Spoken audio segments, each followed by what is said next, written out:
for those of you that are going to participate in this workshop, I would like you already are, but the other ones, to sit all together, please. With no gaps between you. Okay? That would be great.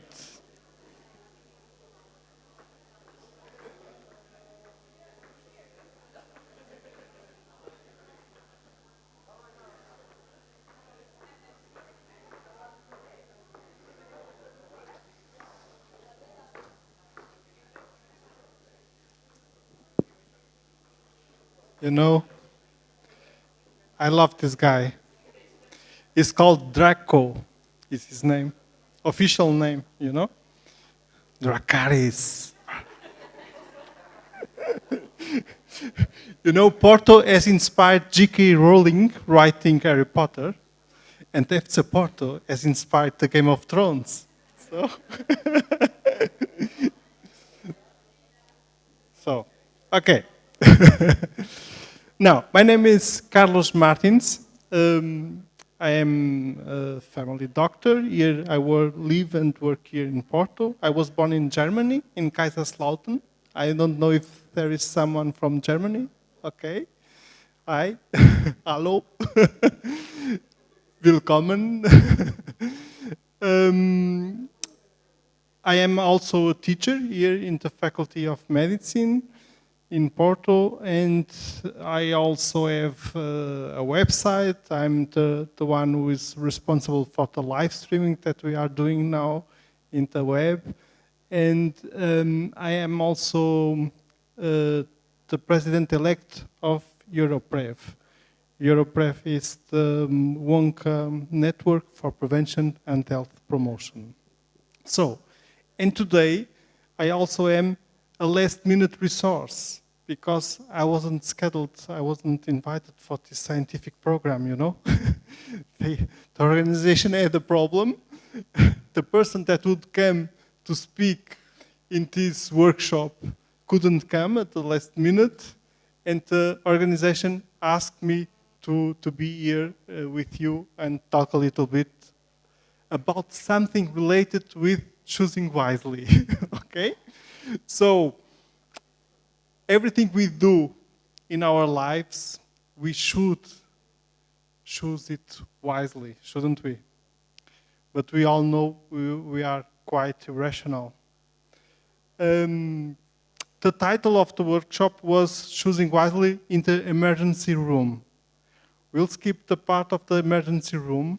We can consider that our lives and our profession is a sort of emergency room, okay? About being a family doctor, choosing wisely has a lot to do with choosing the right medicine to the right patient, with choosing also the medical tests, the right medical test to the right patient, you know? And I'm going to focus more on that, about making medical tests and about choosing wisely medical tests and about how we can deal with unnecessary tests or unnecessary or inconvenient asking for wrong tests by our patients. Do you all think you have this kind of problem in your clinical practice? Yes, okay. So we went to the Porto streets and we asked people, to the real patients, what do they think about doing some medical tests and what do they think about their family doctors. Let's take a look to this video. Antonio, please. I'm going to put the video here.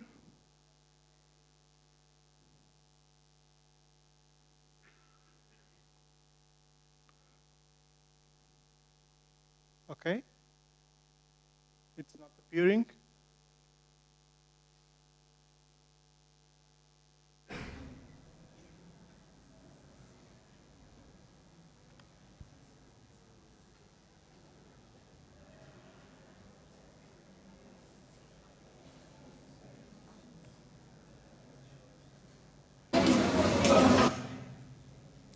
We have the sound, but not the picture.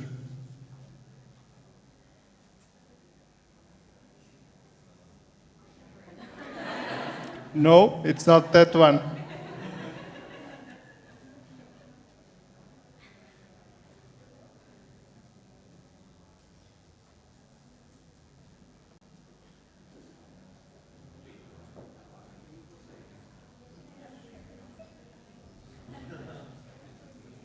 Não dá o vídeo.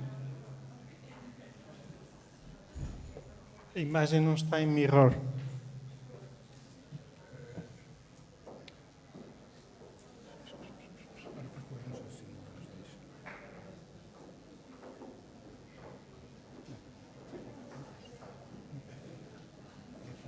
Está ali, está ali, está ali.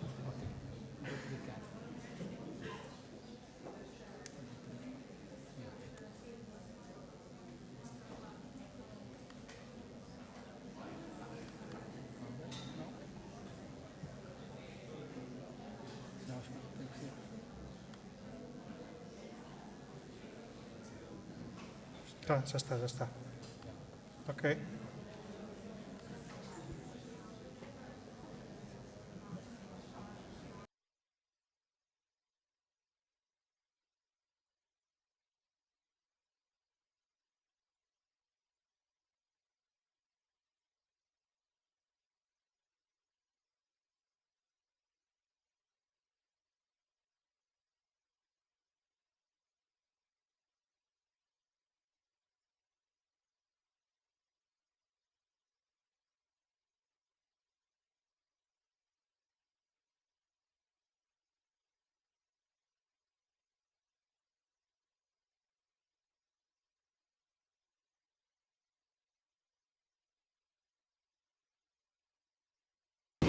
Muito importante, o mais importante.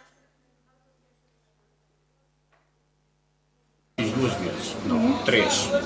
Mas já fiz esse rastreio da próstata. As senhoras devem fazer da mama, não é? Já ouviu Eu acho que falar? é muito importante. Eu já fiz. Nunca fiz rastreio nenhum. Precisam de falar com as pessoas e elucidar aquelas pessoas que ainda não estão habituadas a fazer esse rastreio, porque é muito importante. E pelo menos a linguagem portuguesa É uma linguagem um bocado difícil para um cidadão comum normal que tenha outra atividade totalmente diferente, que não entende perfeitamente, não entende o discurso do médico. O seu médico costuma discutir consigo quais são as coisas boas e as coisas más no rastreio? Na altura não me explicou, nisso não me explicou nada. Não. Tecnicamente não percebo. Eu não discuti, ele é que... Não me falou com uma cabeça, apenas me mandou fazer uma ecografia. Eu acho que é preventivo, acho que não pode causar mal, a não ser da maneira como for feito, não é? Nunca me falaram sobre eventuais percalços que pudesse haver durante o exame ou no exercício do exame. Tratava-se prevenção, era bom. Sente que é a senhora que toma as decisões sobre a sua Sou saúde? eu que tomo as decisões, sim, sou eu que peço para fazer, sou eu mesmo que peço. São as duas coisas. Ao princípio era o médico, mas depois eu comecei a ver que de facto era uma necessidade de fazer certas perguntas. Depois mete muito medo, o médico muitas das vezes para impor a sua input. No caso fui eu que falei com o médico de família. Quando vou ao médico, olha, é quase às vezes que miro às finanças. Quando me mandam um postal sobre qualquer coisa, eu fico logo.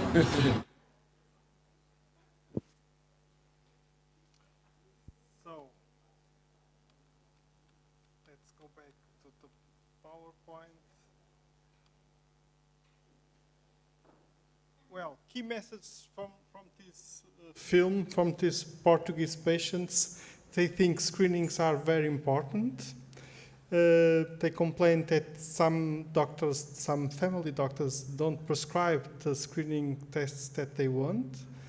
They also complain that the family doctors don't explain, they don't use an easy, understandable language for them.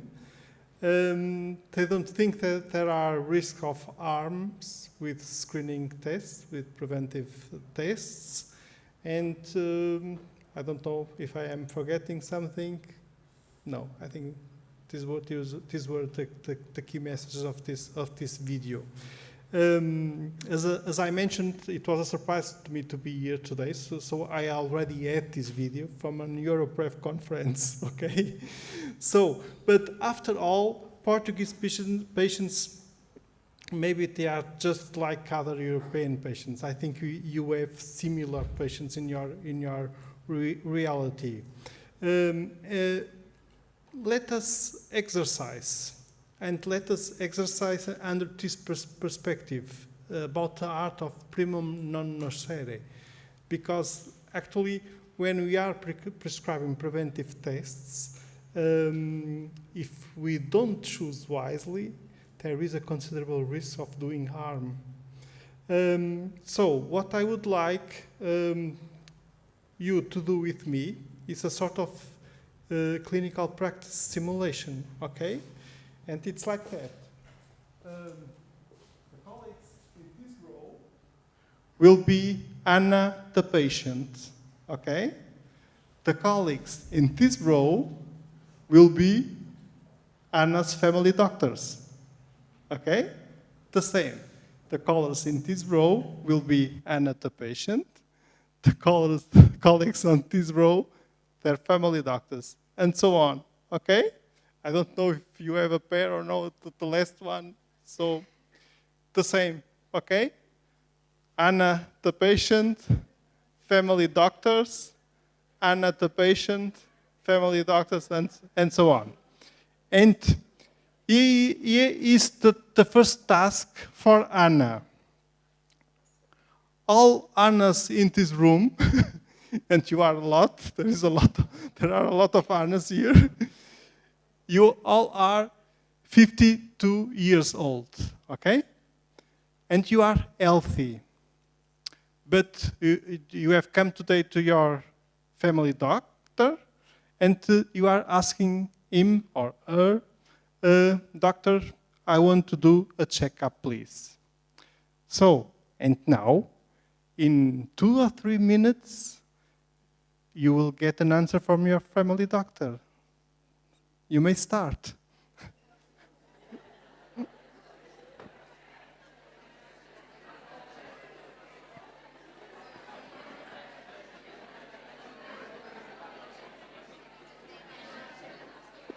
Not so loud.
Okay.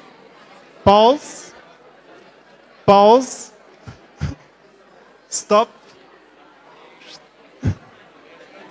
No, no. Yeah, of course.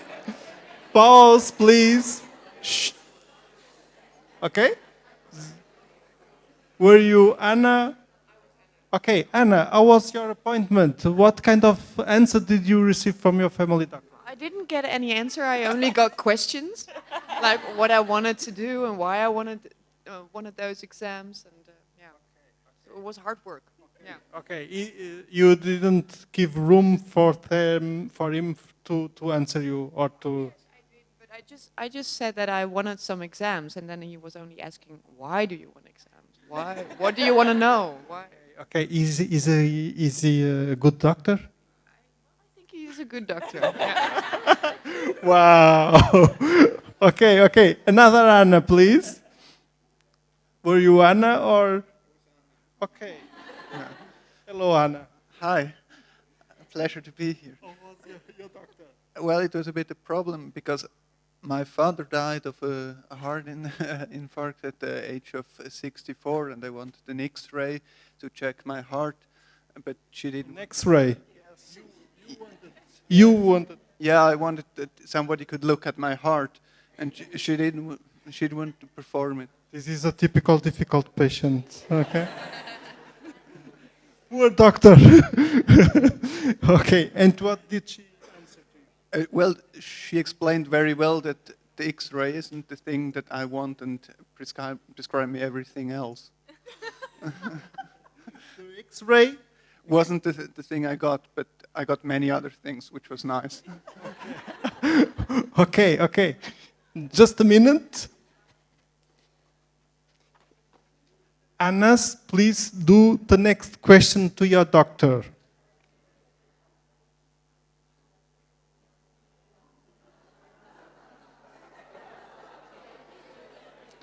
One, 2 minutes again.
Okay. Pause again. I need a family doctor. Shh. Okay. Family doctor. Were you a family doctor? Okay. Doctor, unfortunately. I'm not supposed to say that. I'm happy in overall, yes, but it's a difficult one because from the first time that she has arrived in my surgery, she keeps asking and asking for many things, and I'm trying to convince her, since I'm her family doctor, that in this I have prescribed her almost everything, but apart these blood markers, these bloody blood markers that she keeps asking to me. And I'm trying to reassure her that I'm her family doctor. I'm here to take care of her, the best care I can give her, and explaining to her that these blood markers are not meant to be prescribed from the beginning. And I'm here to take care and to consult her, and we're going to have a thorough conversation after the first results are coming out, and then she can give me all her questions, which she had several. Anyway, and we will talk about hereditary predisposition and everything. Thank you. Thank you. Thank you very much for sharing. Another family doctor? Were you family doctor? So basically, I was asking asking her what kind of cancer she would like to screen and what was her expectations about the screen. And she said about the pancreas cancer. And I said I was very sorry, but we don't have yet a very good screening test for pancreas cancer. But we have several other tests that we can do. For example, very useful for her. And basically, the one that I requested, one of the ones that I requested that was the most important was the fecal occult blood test, fecal occult test, and she didn't do because she thought it wasn't important, and I was explaining why it was important, even though she could go to the toilet every day, and so it was a nice discussion, not very difficult. Okay, thank you. May I have Anna now? Anna? Yes, okay. Were you, I'm sorry to ask that, satisfied with the answer you received, and what was it? Yes. She just explained what sort of tests there were available and that certain ones were not appropriate to do in my case because I didn't have any symptoms, and explained that if they came back very high that I would have to go for further investigations which might cause more harm and anxiety, and went through some tests that I could do, like the fecal occult test. Yeah. Thank you very much for your everything you are sharing. I think you all recognize that these are really tough questions in our daily clinical practice. I wonder, for those of you who were Anna's, what model of consultation did you get? A paternalistical model or a shared decision model? I keep the question in the air, okay? You don't have to answer. Okay, but now I have a poll. What is the main objective when doing a cancer screening? 1, to detect as many cases as possible. 2, to get an earlier diagnosis because the earlier the better. 3, to reduce the likelihood of the person suffering and dying from the cancer being screened. 4, to be able to submit to treatment and as many cases as possible. What is the main objective when doing a cancer screening? Who thinks it's 1? Please raise your hand. No one. Who thinks it's 2? Okay, keep it, please. Okay, I would say about 20-30%. Okay, who think is 3? Okay, clearly 50-60%. Who think is 4? Okay, thank you.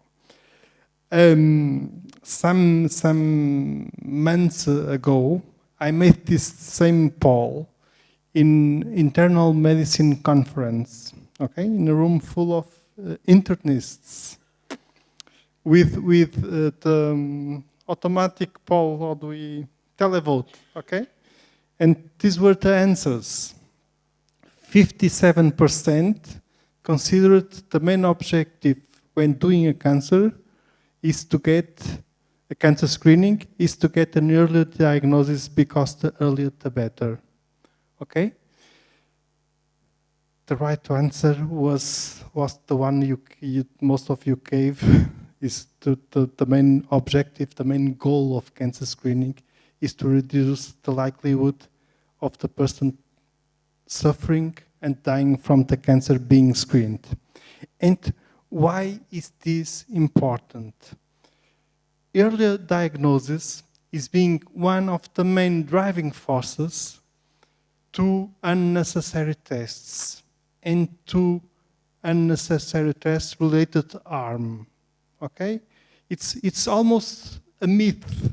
We always tend to think that as earlier, the better. We think so. Our patients think so.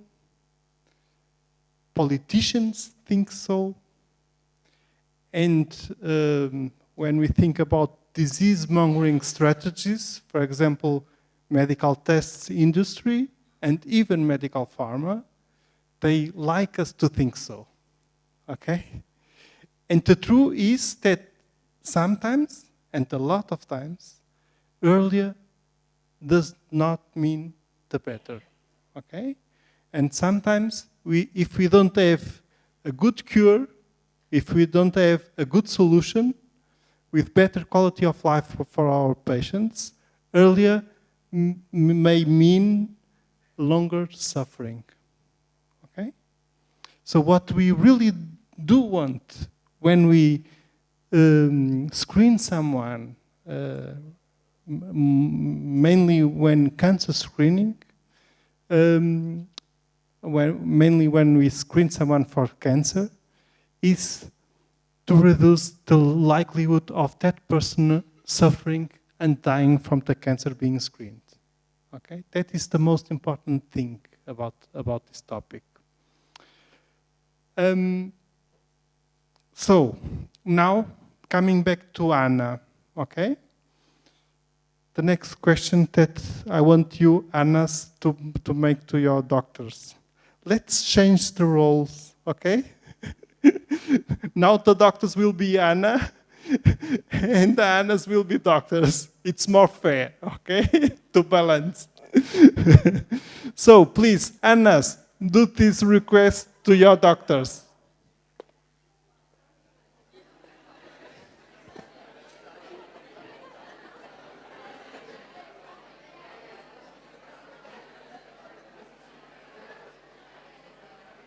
I would like to remember you that Anna is 52 years old. Okay?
Okay.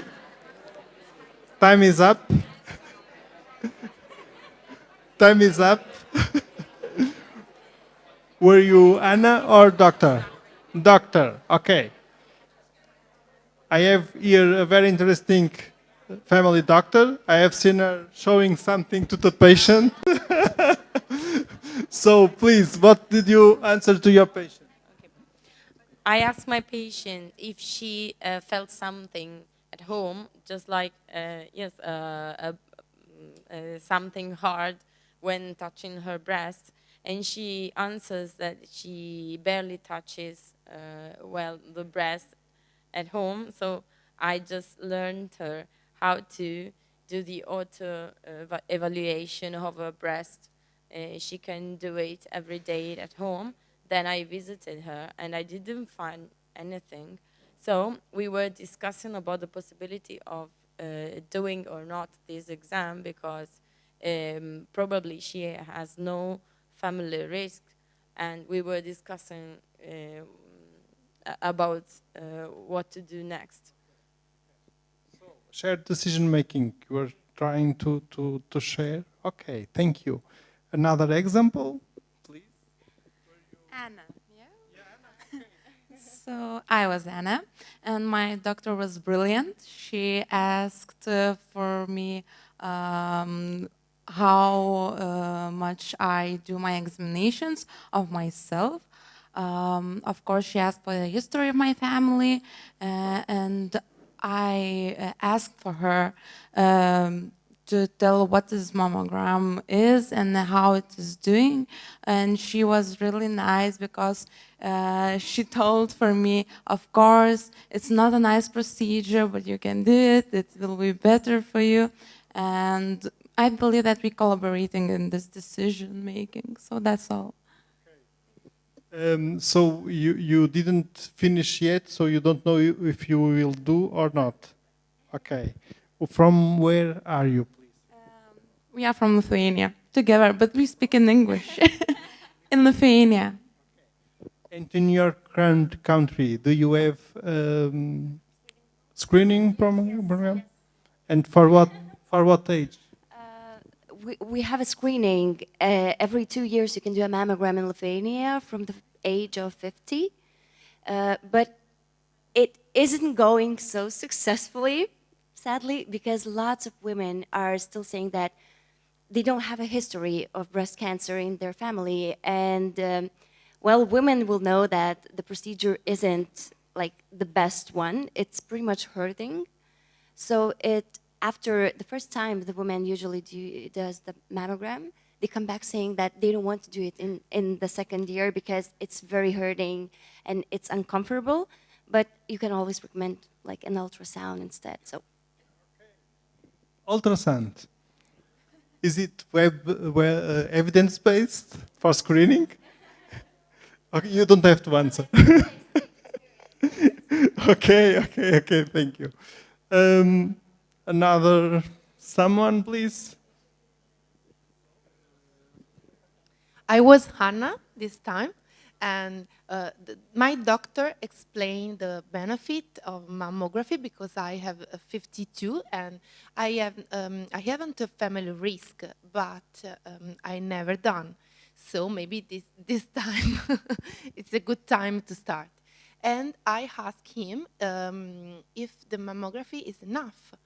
Maybe if I need other exam, for example, ultrasound or other.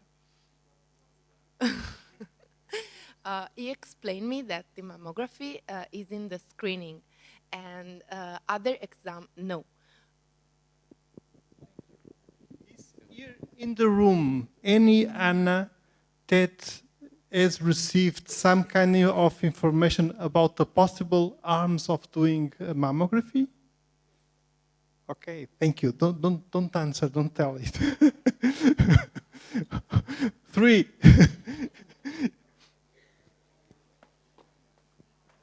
Okay, another poll. An asymptomatic patient without any risk factor, 50 years old, Anna, is invited to do a breast cancer screening, a mammogram. Okay? 1. The probability of benefit is greater than the probability of suffering harm. 2. The probability of suffering harm is greater. 3. There is no harm. 4.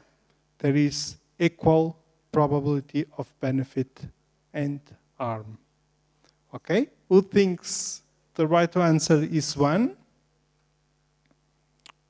Okay, a lot of you, I would say more than 50%. Who thinks the probability of suffering harm is greater? Okay, I would say 10%. 3, there is no harm. No harm. 4, equal probability. Also about 10%. Okay. These were our colleagues, our internists' answers. Pretty much like you in this case, okay? And these are the data from Cochrane Systematic Review, okay? If we screen with a mammogram 2,000 women during a period of 10 years, 1 death will be prevented, okay? This woman will be the great beneficiary of the screening program, okay? This one will win the lottery, the first prize. But at the same time, 10 women will be overdiagnosed. And 200 women will get a false positive. And nowadays, we already have evidence that suffering a false positive in a breast cancer screening program has harmful effects that will last for a considerable number of years during the lifetime of some women, and that these women will always do more breast tests, exams during their life than women that have never suffered a false positive, okay? So, actually, if we look to this data, we may say that the probability of benefit would be 1 in 2,000. The probability of harm would be 210 in 2,000. Of course, it's a different quality of benefit of harm. When we talk about benefit, we are talking about saving a life. But, you know, 210 women suffering harm, it's also considerable. And for some patients, for some women, it would make the difference to note this fact. And for some women, it would be important to preserve their quality of life, risking suffering, for example, an overdiagnosis. That means being under biopsy, under surgery, and sometimes even under chemotherapy. So if we do the math, actually the right answer was the number 2, okay? Now imagine those 3 Annas that have told us that received information about arms. What kind of information did you receive?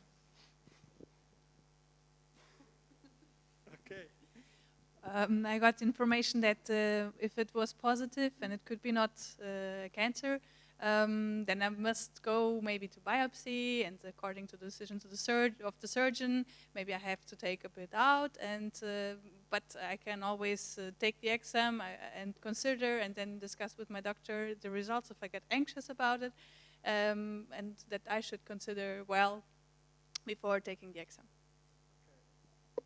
And more or less the same. She talks to me about the maths. And the example of just one case is preventing dying. So, yes. So I was like, maybe not. Next questions for family doctors. Annas, I would like you to make this question to your family doctors.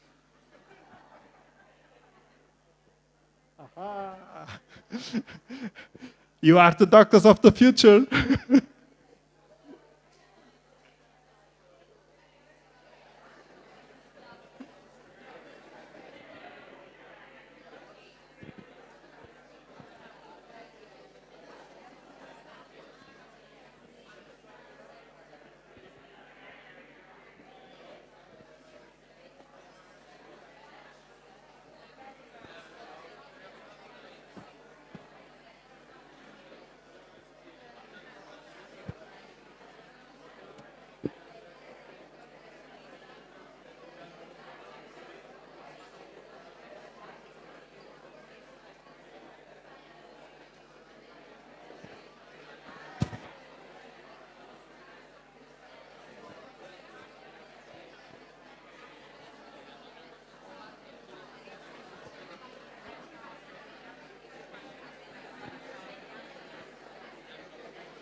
Okay.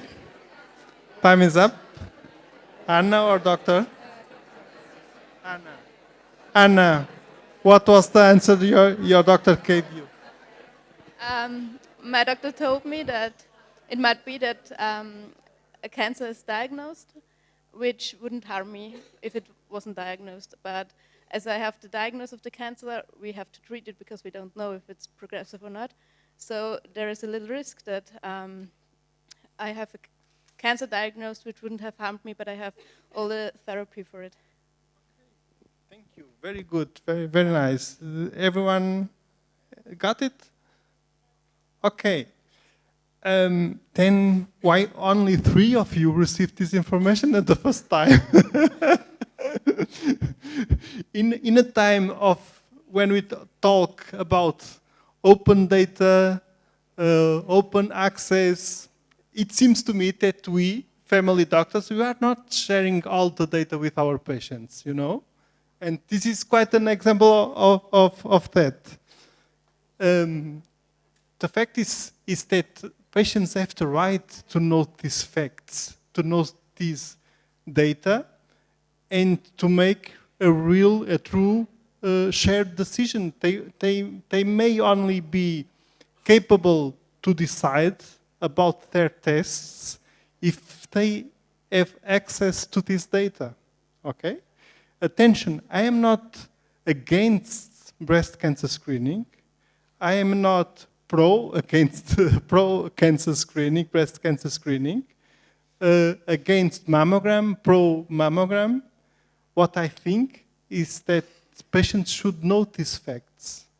And what we know from some studies, from some research in this field, is that some patients, knowing these facts, make a decision of not undergoing the breast cancer screening, and other patients make the other decision and do prefer to undergo, okay? And they have the right to do that. And more, in a modern medicine, in a modern world, with such a lot of diversity in medical tests, in technologies and treatments, we have more than one option for the same clinical situation, you know? And only if we share the data, we can help our patients to choose wisely, okay? In this field, there is two examples of other questions that patients often do when we talk with them about overdiagnosis. They often then ask, okay, how do we know that that cancer will not kill me? Okay, how do we know that it really is a case of overdiagnosis? The answer is we don't, okay?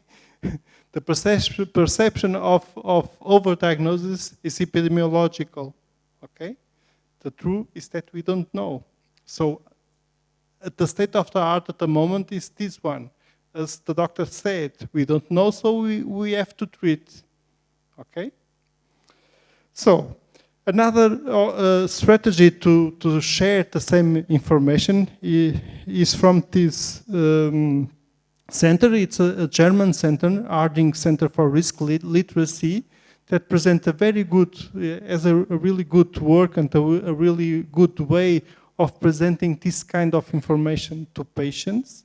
This is one way, and then also they have this kind of graphics, okay? You may search it in the web,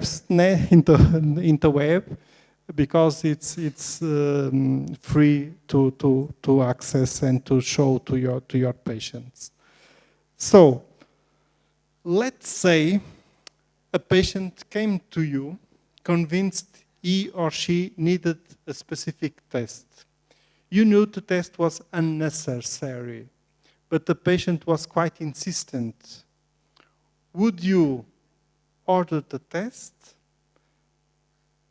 B, refuse to order the test. Okay, who says A?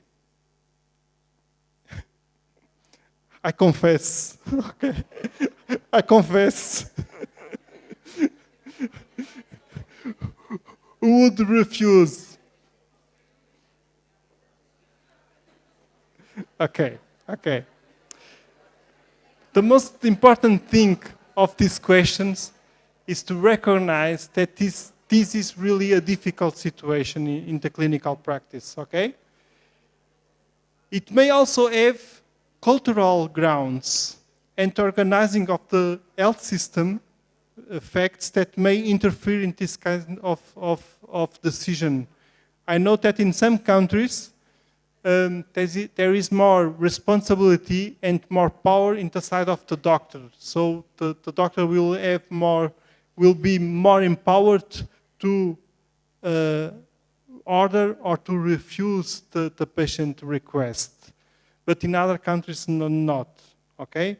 We have to recognize. Anyway, we have a problem about these facts when we talk about family doctors, patients, medical tests. The American Board of Internal Medicine Foundation is the entity that created the Choosing Wisely campaign, okay? And they made a very interesting survey with 600 physicians, primary care and specialists in the United States. The goal was to assess physicians' attitudes toward the problem of unnecessary tests and procedures in the healthcare system. So they asked, do you think the frequency of unnecessary tests and procedures in the healthcare system is a problem? 44% say it is a somewhat serious problem, and 29% a very serious problem. This is really a problem that we recognize in the clinical practice. Of course, we may see this problem with three different perspectives. There is the doctor perspective, the patient perspective, and then the third, also important perspective, the scientific evidence perspective. And sometimes they don't match. We have run a cross-sectional study among Portuguese family doctors. It's published in BMJ Open, where we try to assess the family doctor's perspective. And the results were quite good. The results told us that the perspectives related to preventive services and the adequacy of the target groups they thought they should prescribe this preventive service was quite good and updated with the best scientific evidence, okay? We have done the same with the Portuguese population. A telephone with 1,000 interviews, and the results weren't really good, were bad, okay? Portuguese population perspectives related to medical tests, preventive service, is quite far from evidence-based medicine. And we also have done in Europrev multinational, in some European countries, a survey among the patients, and the results were quite similar for those we have received in Portugal. So the conclusions from the patients' surveys are these ones. Patients overestimate the importance of preventive services, and there is a clear tendency towards the overuse of research. So we have a sort of imbalance, a mismatch among these perspectives, you know? And why is it a problem? Frequently, when we talk about unnecessary tests and about choosing wisely medical tests, the discussion is about money. But honestly, that is not our main problem. And for us as family doctors, it's not the main problem. The main problem is that our patients may get harmed, okay? And what sort of harms may they get? They may be exposed to false positives with all the anxiety, psychological distress, undergoing more exams, sometimes harmful additional exams like biopsies and so on. They may be exposed to incidentalomas. Do you know what is an incidentaloma? Okay. And they may get overdiagnosed and overtreated, and this means less quality of life, okay? And what kind of solutions do we have? The solutions, this is also an interesting question. Who do you think is in the best position to help address the problem of unnecessary tests and procedures? Physicians, government, mass media. A, physicians, okay. The government, okay. C, okay. Okay, and if I give you a fourth option? Okay, our American colleagues in that survey didn't have the fourth option, okay? And most of them considered that the physicians were in an important position to help. There are already some initiatives worldwide to address these kind of problems. For example, Choosing Wisely campaign is one of those, but also the BMJ initiative, Too Much Medicine, the Preventing Overdiagnosis Conference, and also in Europrep we have done some conferences about this topic. And now some brief words about choosing wisely. Thank you, 15 minutes, okay? 5? Oh, okay. Okay, 5 minutes about choosing wisely. The goal of this campaign is to reduce waste in the healthcare system and to avoid risk associated with unnecessary treatment. It's a campaign that is accessible in the internet. I advise you to consult. They involve a lot more than 70 medical specialty societies and organizations, and also patient organizations. They have published a lot of recommendations, more than 400. And here are some of the recommendations. For example, American College of Radiology don't recommend follow-up imaging for clinical inconsequential adnexal cysts, and so on.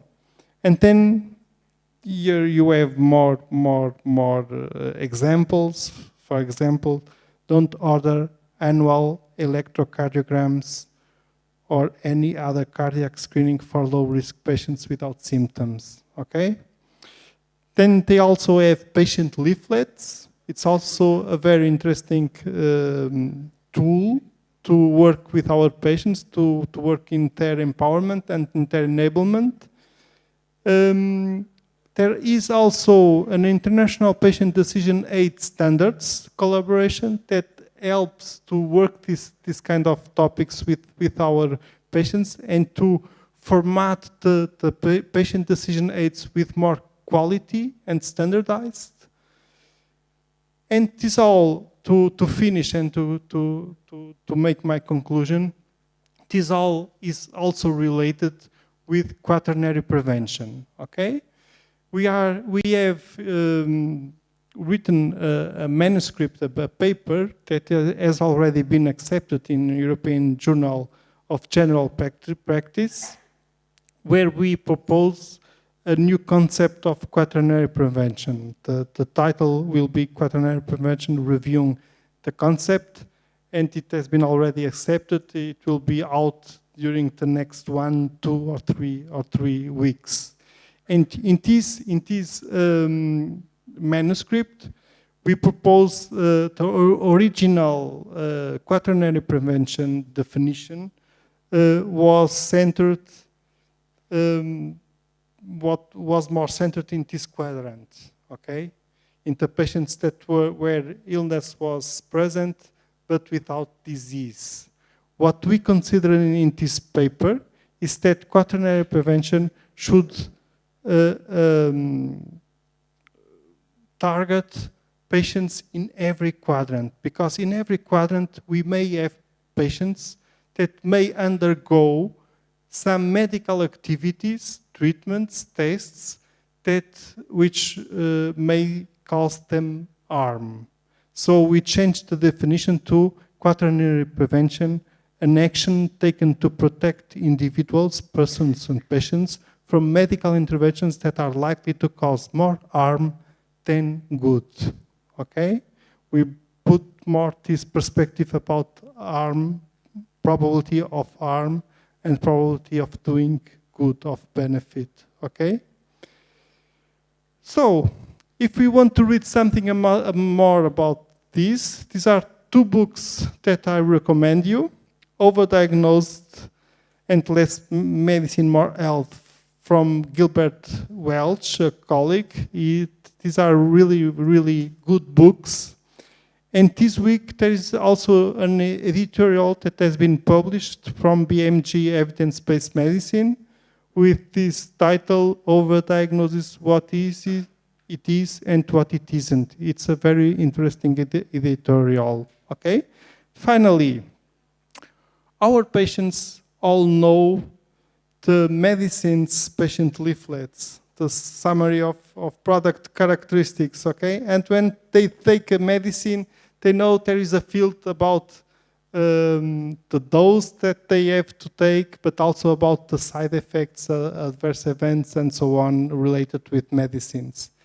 The truth is that when they undergo a medical test, they don't have this kind of information, okay? There is not a patient leaflet for each medical test informing them about the harms, about the side effects, about being overdiagnosed, okay?